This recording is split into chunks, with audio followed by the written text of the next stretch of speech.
everyone, Leani Lopez here with another episode of I Got Nothing, a podcast for exhausted writers. I'm joined by a fellow exhausted writer. Please introduce yourself. Hi, I'm Sienna Kirk. I'm a Puerto Rican indie author working to debut. Woo! Sorry, continue. Debut this fall, hopefully. And I read and write fantasy romance, also known as romantasy. Amazing. That's right. You're due to debut this year. What are you going through right now? A lot. There is so much to learn. And even if you think you've got a good grasp on what's going on, you find out that you don't. So you're just like juggling a million balls. And I have to, accept that some of them will fall, but I'm going to push forward and just do the best I can. We learn from our mistakes, right? So exactly. And it's so funny that you said that because I'm sure I've said this before, but there's this quote from Nora Roberts, who's one of my favorite authors, that is talking about that, talking about juggling specifically and all the responsibilities. And her viewpoint is that when you are juggling all these things, it's important to know which balls are made of plastic and which are made of glass. Yes, I have heard that before, actually. I want to say that was in a parenting podcast that I was listening to, maybe. That makes sense, because that's definitely one of the glass ones you don't want to drop. So you're going into romantasy. What is it about romantasy that kind of calls to you? What do you love about the genre? I just love the combination of fantasy and romance. I mean, I love the magic systems. I love all of the creatures, right? That sort of thing, and how you can expand these stories beyond sort of the realm of possibility, because anything is possible, right? And then, of course, I love a good romance. I love the yearning, the angst, the sort of buildup. Is like the best part for me. And then finally, when they get together, it's such a payoff. So yes. It's a great combo. Oh, absolutely. And I think that's what I love about romantasy as well. You know, romance, you're focused on the couple, but I feel like when there's fantasy involved, it's just like peanut butter and jelly. I feel like the two just go together so well. Yes, I agree. I mean, I don't hardly watch TV right now, but when I do, it's all fantasy. I really don't enjoy anything that's sort of set in reality because I live in reality, and it's fun to sort of experience and get lost in something different. Well, have you seen reality? No, right? Yeah, no. It's not the best. Absolutely not. Yeah, a lot going on all the time. Did you always know you wanted to be an author, or is that sort of a passion that developed later in life? Gosh, no. I mean, not at all. I didn't set out to be a writer in the least. This all just kind of came about pretty recently for me. I've always been a big reader, although that has sort of waxed and waned throughout my life, depending on what's going on. But after the birth of my son, my youngest, I found that I had a lot of time to read audiobooks, Yeah. And so I found myself reading a ton of them. I mean, I think a couple of years ago, I managed to read 50 books in a year, which for me is a lot. I know that there are people out there who read a lot more than that. That's a lot for me, too. I'm lucky if I do like 12. I know. Last year I read 3. So the year before that, having read 50 was a lot. But I just kind of got immersed in the stories, and there was a character from a series that I read, sort of one of the side characters that I found myself thinking about a lot. Just the particular story and sort of how things ended, and sort of a story was born from that. And it wouldn't leave me alone. I mean, I had no intention of writing it down at all, and it literally would not leave me be. And so I found myself listening to like craft videos online, and following authors on social media, giving writing tips. And then, like, before you know it, I'm writing a book. And I did it. I mean, I completed the whole story in 9 months. I wrote every single day. Any chance that I could get near my laptop, I was writing. And before you know it, it was done. And I had written a book, and I can hardly believe it still, to be honest. Yeah, when that idea takes over, like when you are like, "Oh no, this is happening. I need to write this Yes. down." You'd be surprised at how quickly it goes. Like when I was Yeah. writing my audio drama, I had been thinking about it for years, but when I was actually like, "Okay, I'm going to sit down and I'm going to write this," it took me 10 months to write the Yeah. script. Yeah, that's nuts. Yeah, it was insane. I was like, "This is like the fastest I've ever written anything that I'm like producing." Yeah, I mean, it was incredible. And being my first novel, I'd have like subplots that somehow magically came together. I mean, I'm a pantser, and so I can't outline it. Mhm. If I outline a book, I won't write it because that's what's happening with book two. I outline the whole thing, like I can't write it, but I'm 20K into book three right now, which makes no sense, and it's because I didn't outline it. But yeah, I mean, I found myself in book one connecting these subplots with these ideas that just came together. I mean, I feel like I can hardly even take credit for it. It like wrote itself. Yeah. I don't know. Yeah, Yeah.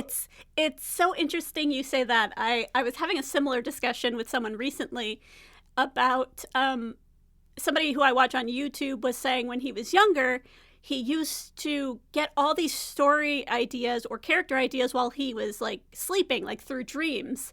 And for Oh, some reason, he felt like it didn't belong to him, so he wouldn't write them down until he was like, "Oh, that's literally coming from my brain." But yeah, when it flows, it almost feels like, at least for me, it almost feels like channeling. Like I'm like, yeah. "Oh, this, I don't know where this story is coming from, but I don't think it's coming from me." That is exactly how I felt. I mean, I felt like I was just sort of the vessel to sort of bring the story into the world, but really the story existed before me. Yeah. Part of me thinks that sounds kind of nuts, but that was my experience. Yeah. I mean, as long as as long as you're sitting there going, "I know this sounds crazy," I think you're okay. Cuz that's Yeah. There's reality testing in there, right? Yeah, yeah, exactly. Exactly. But like how did you feel when you did finish it and you were like, "Holy crap, I wrote a book." I mean, shocked is really like the best word. Surreal. I honestly couldn't really believe it because I thought at first that I was just going to write it down just to like get it to leave me alone, right? Yeah. Maybe if I write this down, it'll go away. I can think about something else for a minute. And that's not what happened. I mean, the whole thing came rushing out, wrote it all down, and then it was like, oh, but this is a series, Sienna. So if you thought you were done writing one book, you were wrong. Joke's on you. Yeah. I mean, so it was amazing. It was incredible. I did celebrate. My husband and I had a glass of champagne, Amazing. which was fancy for us. It was Yeah. really cool. It's so important to celebrate that.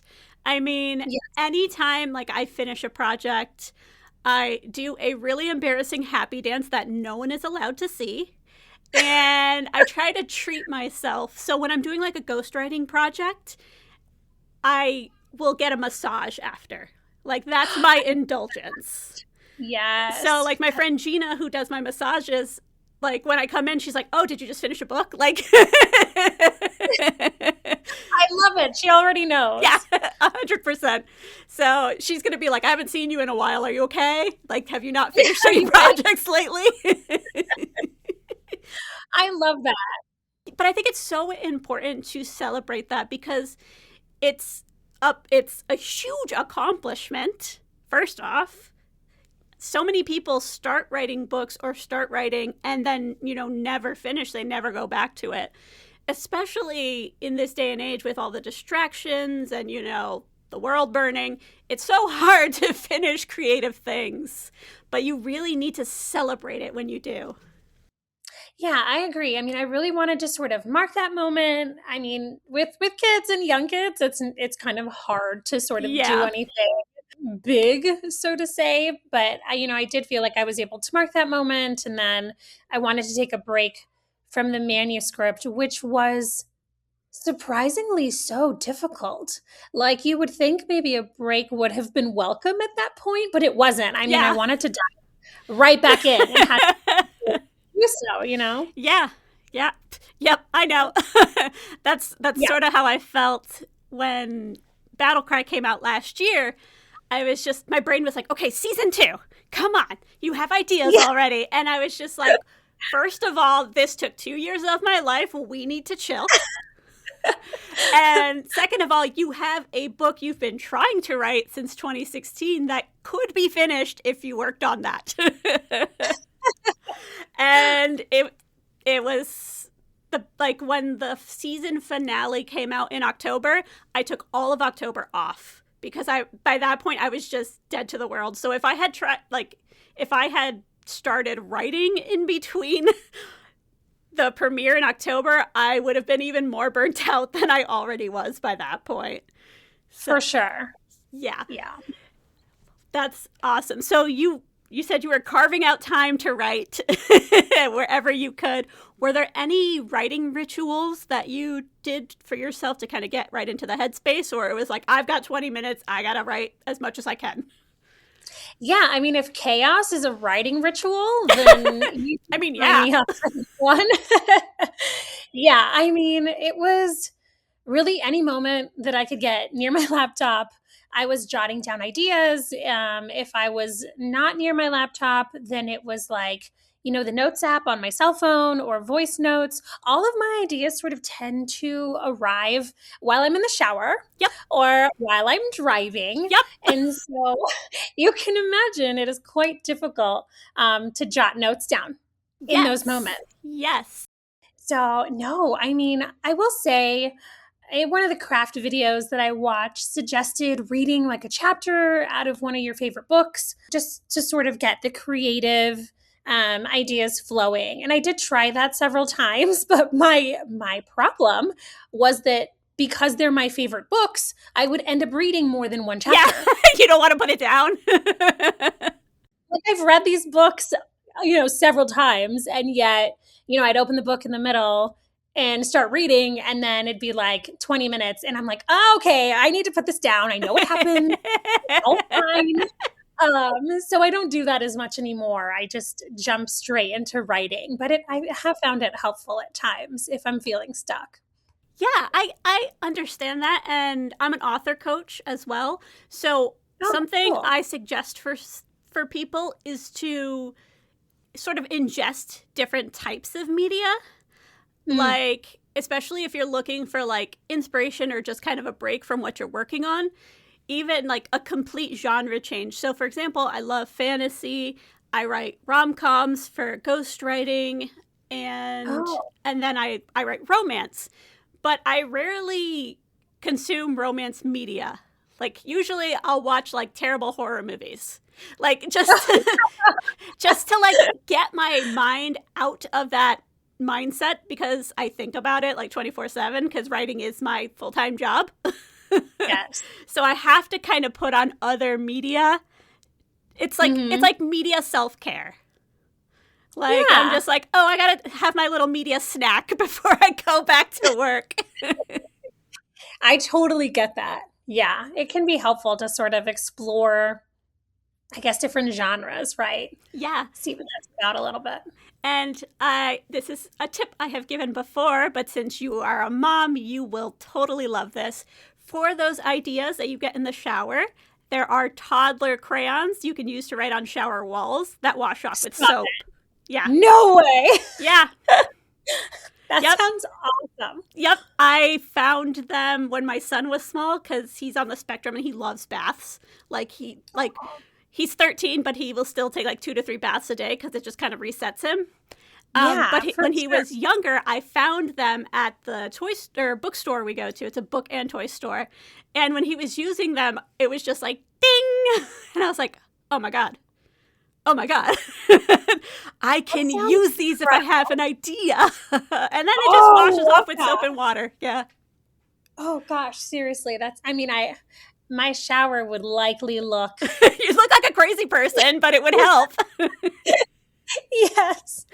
Like telling your husband women don't wash the walls. I gotta write this down. That's super funny. I know. Can you imagine losing all your notes in the shower? But no, I feel like my husband. That's so funny. Then your and that's camera roll looks insane because you're trying to take pics of it before it goes away. That would be so. There's so many things that make writers look like crazy people. Like from the outside looking in, but if you talk to another writer, they're like, yeah, no, that tracks. I know. No, the validation is quite soothing. I will be honest. Yeah, for sure. Like just being like in your author groups, like, do you guys ever feel this way? And they're like, yeah, 100% all the time. It's like, okay, cool. It's not just me. Like when you were saying that, like the story wouldn't leave you alone. Almost everyone who's come on the podcast has said the same thing.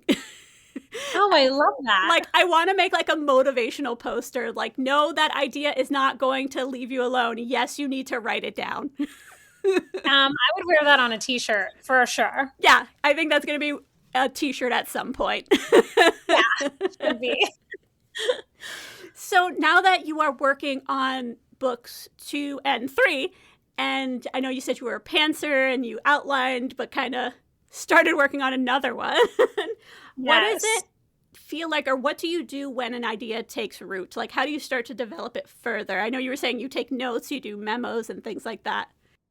Yeah, I have essentially my books are outlined after the fact, right? Like as I go developing things, it's really all about jotting down those ideas and then developing them further, either in the shower or in the car. And that has made for some really interesting voice notes. Let me tell you that, because I will, record an idea that I have, or like the progression of a subplot or character development or what have you. And then I'll come back and look at it later and the names are wrong, right? Because they're fantasy names. Yep. And there's no punctuation and some of the words are wrong. And so I have actually lost some ideas that way because I can't decipher. Yeah, you're like, I don't know what this was supposed to say.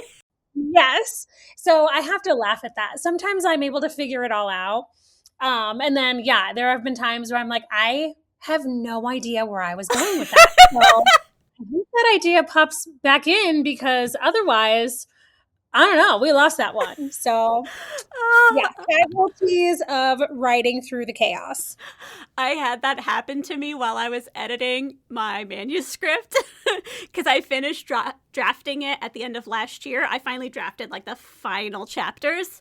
And so this month I was going through the first drafts and just making it easy to read because it was a lot of speech to text and notes. And I get to the final confrontation with the main character and the villain, and I still don't know what the hell they were saying because none of the conversation made any goddamn sense. Oh, no, that's the worst.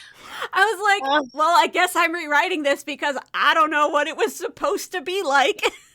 Oh, I know. Especially when you have you have it all figured out, like all the subplots line up, all of the arcs come together, and then you lose it, and you're like, no.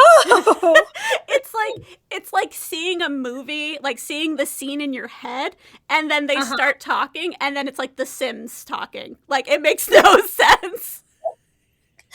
That's literally the worst. And then you're just like, crap, it's in my head, so there's no subtitles. Well, I think this is what they were trying to say.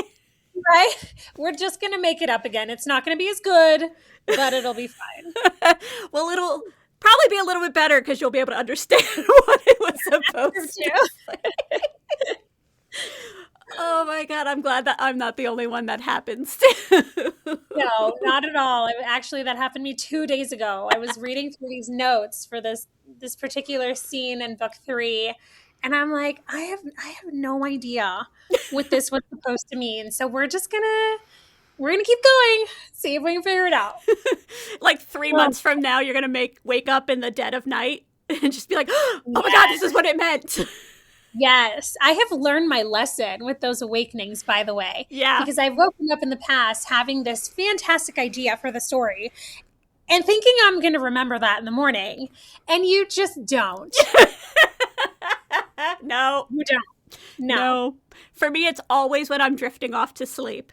Like, right when I'm about to drift off to sleep and I get an idea. And so now, even if it messes up my sleep rhythm, I have to grab my phone and jot it down. Especially because Battle Cry is going to be a series, and I do have it outlined for the seasons just because I have to for that type of media. So I'll get like world building ideas like really late at night. Or like I'll be listening to a song and all of a sudden in my head pops this like idea for one of the characters. So it's just I have this really long memo app or like this really long memo in my app that is separated by season. And so each season will just have like a plethora of notes that I eventually transfer over to the outline. I love that. At least yours sound organized. Mine are a complete shit show, to be honest. I open a new note sort of for everything else. And then sometimes I have to like scroll a really long ways because I know it's in there, but finding it is a different story. I might have to take a note from your book on that one and start organizing them better. Well, I'm an author coach, and 95% of my job is getting other authors organized. You know that makes complete sense. Because half the time they're like, I don't know, like this and this and this and this. And I'm like, okay, what do your notes look like? What's your outline look like? Okay, well, here's the spreadsheet I use. Oh my gosh, you use a spreadsheet? I do. That's like a high level right there. There's a reason for that. Both things I'm working on right now are series. And both are going to have at least, for Battlecry, 5 seasons, for my pirate novel, 5 books. And if I'm trying to recall what happened in the story, I don't want to have to go re-listen or reread. So I have the chapters broken out in a spreadsheet, and then in like another line is like basic info on what happens in that chapter. That's brilliant. So and so and so and so talk. This happens. So that if I'm like, did that conversation, because I have this thing with my memory where I end up repeating myself a lot in my writing because I don't know if I've thought about it 1,000 times or have written it already. Yeah. It's called ADHD. It's so fun. And so if I do that, then I can search the outline and be like, oh yeah, they did have that conversation in this chapter. And I'm like, cool, I don't need to do that again. Wow. Yeah, I think that sounds fantastic, and that would likely help me, and I don't ever see a world.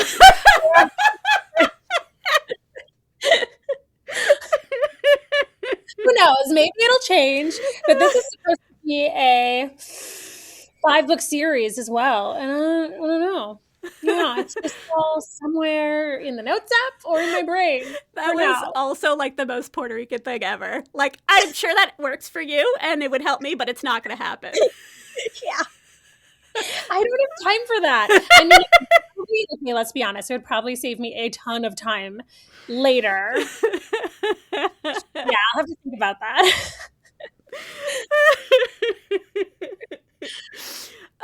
Well, since this is a writing advice podcast, what is the best or worst piece of writing advice you've ever received? Let's start with the worst. Always a fun place. I'm going to be clear. This is completely a reflection of me. I think that this advice is really helpful for some people, but I found that it was not helpful at all for me and the way that I write. But I think the worst piece of writing advice I've read is that you shouldn't go back and edit as you go. That you should just get the book written, get it finished, and then you can go back and sort of fix things. And that turned out to be such a bad idea for me. Yeah, I don't do that either. No, I mean, there were sections of my book, and it's out with an editor right now, a developmental editor, and so I'll get that back and continue editing. But there were sections of the book that I had to just rewrite from scratch. Mm-hmm. Things that didn't make sense, right? And it's like, I feel like if I would have gone back just a little bit, yeah, and spent some time editing as I was writing because I knew I was going to get the book done. It was sort of never a question of whether I would come back to it and finish it. It was good. I was going to write the whole thing. Yeah. And so, yeah. So going back to edit after you're done, I mean, I wrote the book in 9 months. And I think it's been 7 months since I finished. And editing is the worst. I am not a fan. I mean, it is fun, but really getting the time to sit and go back is really hard for me, right? And Yeah. so I find that putting words on paper is a lot easier than sort of changing the words on the paper. And so, if I could go back and change that, I would. And I am with book 3 right now. I go back, a little bit and I will edit things as I go. And I do feel like that will give me a cleaner product at the end. Yeah. And I'll be able to spend a lot less time editing because I really didn't think it was going to take me this long. And I'm only at, developmental edits still 7 months after the fact. So yeah, I would say that advice does not work for me. It might work for some, does not work for me. Yeah, I mean, you're not alone. That doesn't work for me either. And that is something I learned when I started ghostwriting. Okay. Because for ghostwriting, I have to send the manuscript to my client as like progress reports. And thankfully, I work very closely with my client. We've been working together since I started writing full time. I think I've been working with her exclusively for like 7 years at this point. Oh, wow. So we have a good rapport, and she knows how I write, and she knows the first draft is always very basic. Mm-hmm. And so what I do is I write a chunk of chapters, usually 5 to 10 for ghostwriting because it's just so automatic at this point. And there's a very detailed outline, so it makes things flow a little bit easier. And then I will go back and edit those chapters before I go on to the next chunk of chapters. And then I will edit that chunk of chapters. And then when I get to the midway point, I start from the beginning and read through before I do the second half of the book. And I have to do it that way. Otherwise, I will never get the book to her. That makes sense. Or I'd be constantly changing. Or sometimes something in the outline that we discussed doesn't work out in the story. Just because when you get to that point, you're like, logistically, this doesn't fit here or whatnot. And so I have the go ahead to naturally fix that. Like, I don't need to wait to talk to my client about it. Or when I am about midway through, she'll start reading the first part of the book to give me just basic notes for my editing process so that I can readjust the rest of the book. So if I waited, then I would be constantly rewriting parts of the book with my client and taking way longer to complete the project. Like, it's just not feasible.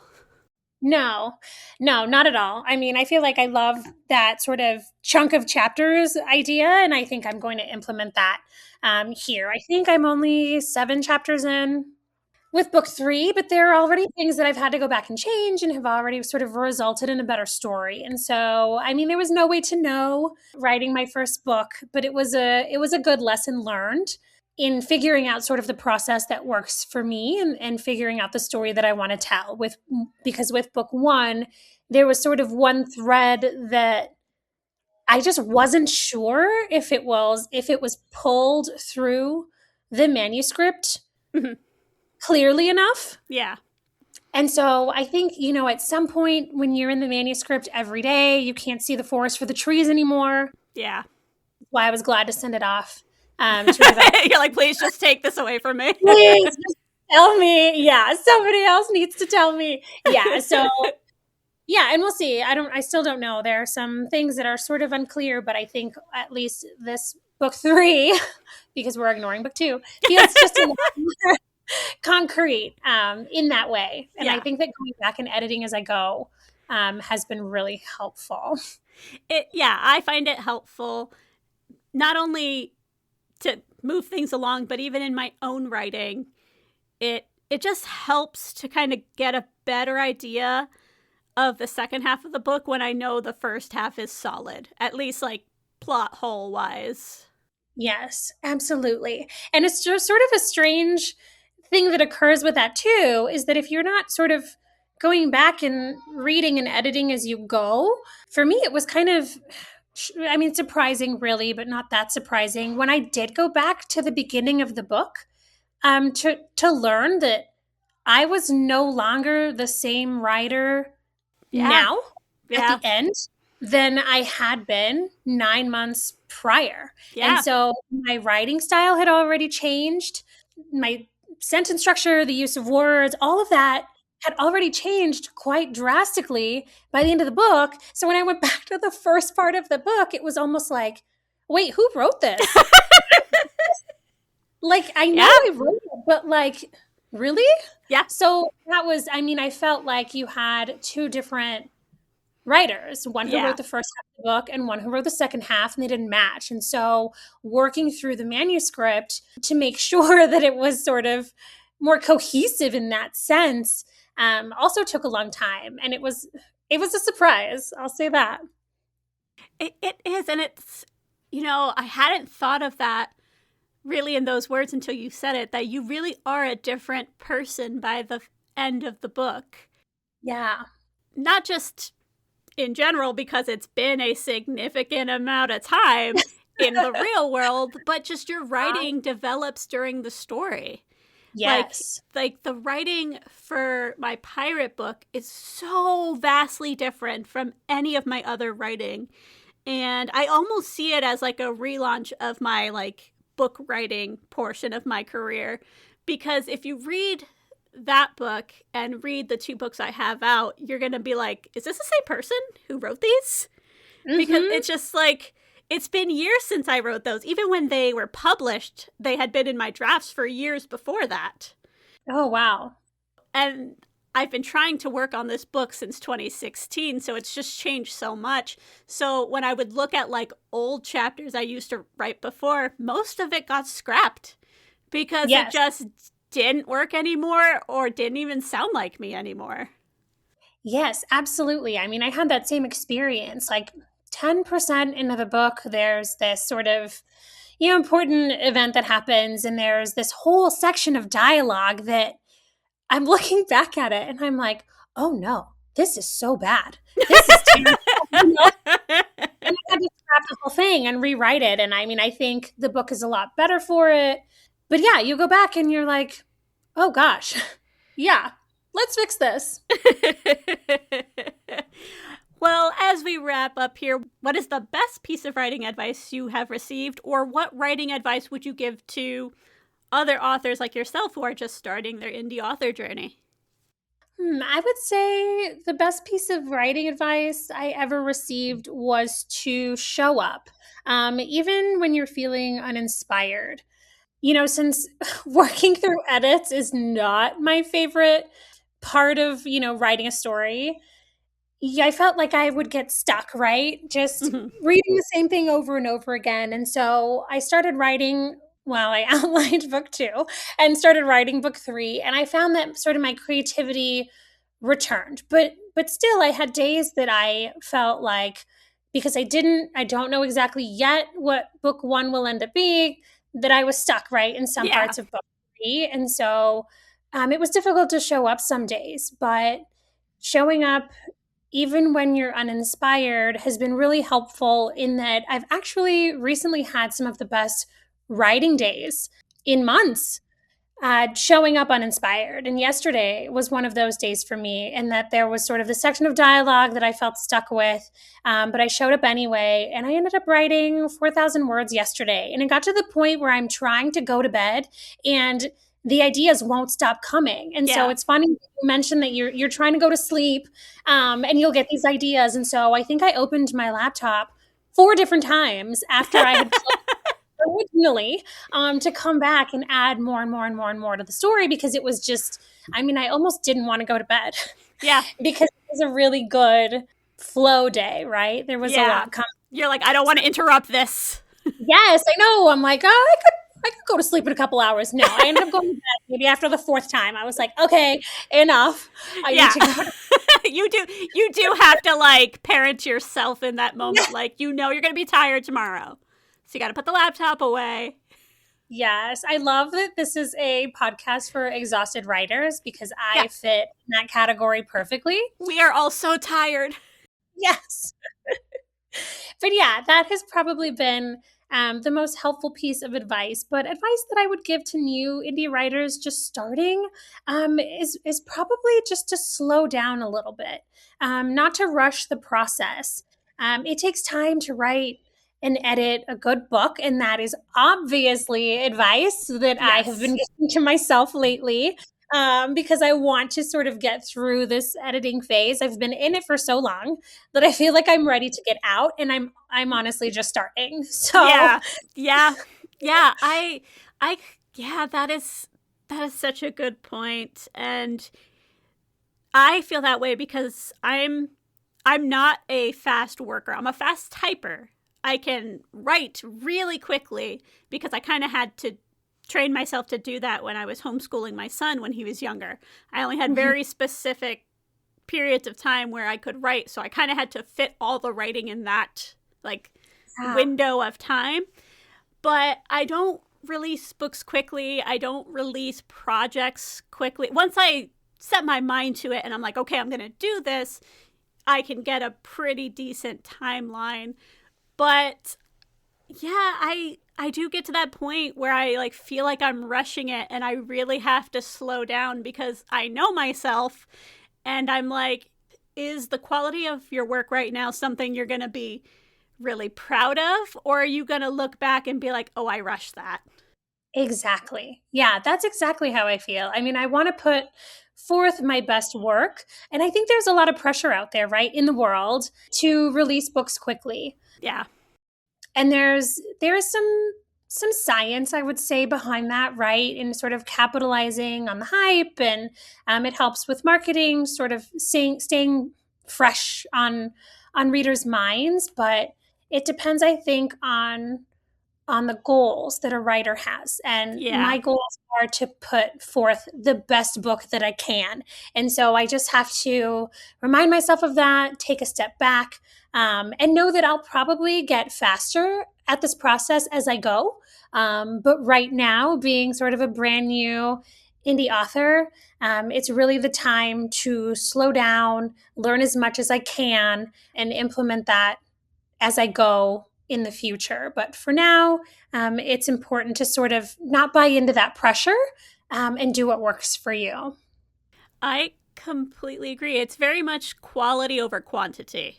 Mm-hmm. Like, I have two books out, and this, I had somebody who writes their own books as well ask me once, like, "Oh, how many books do you have published?" And I was like, "Well, I've got two under my name." And they were like, "Oh, well, I have five under my name." And I was just like, did the head tilt, tamped Yeah. down the Puerto Rican a little bit? Yeah. And then I was like, notice I said under my name. If we talk about ghostwriting, that's another story. But Yes. also, just being petty, because I love to be petty sometimes. One of my books was the equivalent of like three of their books. And also Oh, they were completely different genres. yeah. Like theirs was like nonfiction and yeah, so it was just a very weird flex that I was not having. But yeah, no, quality over quantity any day. Absolutely. And every writer is going to have a unique journey. I don't necessarily see this as a competition. I mean, it's about making your journey the best that you can make it for you, right? And a lot of that for me is not sort of putting undue pressure on myself to perform, like some of these other seasoned writers out there, right? Because that's not me. I will get there in the future, I hope.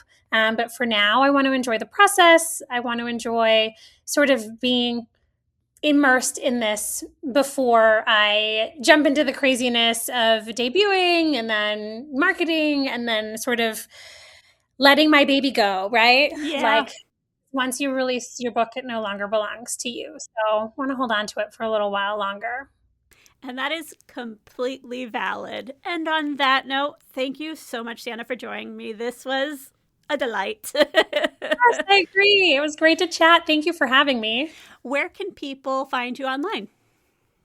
Oh, you can find me on Threads, Sienna Kirk Author, or on Instagram. I also have a website, www.siennakirkbooks.com.